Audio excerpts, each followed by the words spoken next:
వయసు ఎంత ఉండొచ్చు? 70. 70యా? ఆ. మీకు పెళ్ళయిందా? ఒకసారి అయిందా? ముందు లారీ తోలేది యాక్సిడెంట్ కాలు పోయేది అంచేత కాలు ఫ్రాక్చర్ అయ్యింది. హాయ్ అంకుల్, నమస్తే. నమస్తే నమస్తే. సో నేను విజయవాడ నుంచి హైదరాబాద్ వెళ్తున్నాము. హైదరాబాద్ వెళ్ళి టిఫిన్ కోసం అని ఇక్కడ ఆగాము. ఆ. కొంచెం మీ గురించి తెలుసుకోవాలండి. ఆ, ఈ వయసు ఎంత ఉండొచ్చు? 70. 70యా? ఆ. 70 ఇయర్స్ కి ఇంకా ఎలా ఇంత ఎనర్జెటిక్ గా ఇంత స్ట్రాంగ్ గా ఎలా ఉన్నారు? అక్కడ అప్పుడు ఫుడ్ మంచి ఫుడ్ తినేసరికి ఇలా మంచి ఫుడ్ వల్ల. ఆ, సూపర్, ఏం చెప్పారు. అంటే 70 ఇయర్స్ వచ్చినా కూడా ఇంకా పని కష్టపడాలి, చేస్తారంటే ఇంకా పని చేసుకుంటున్నారంటే అసలు ఎలా? ప్రాబ్లాలు ఉన్నాయి ఇంట్లో.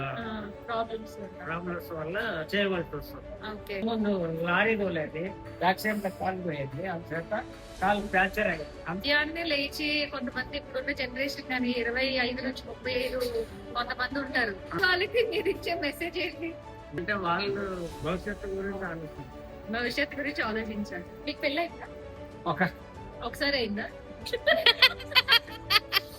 మరి ఆ wife ఉన్నారా? ఒక బాబు ఒక మరి మీ పిల్లలు ఎప్పుడు చెప్పలేదా అంటే నాన్న ఈ వయసు వచ్చినా కూడా నేను చూసుకుంటాను ఇట్లా? వాళ్ళకి ఒక్కడ కొడుకున్నాడు కదా, వాళ్ళ పని వాళ్ళు చేసుకుంటారు. మీరు చాలా ఇన్స్పైరింగ్ గా ఉన్నారు. నిజంగా 70 ఇయర్స్ కి ఇప్పుడు జాగ్రత్త అవుతున్నారు అంటారు, ఇంకా ఎనర్జెటిక్ గా స్ట్రాంగ్ గా ఉన్నారు.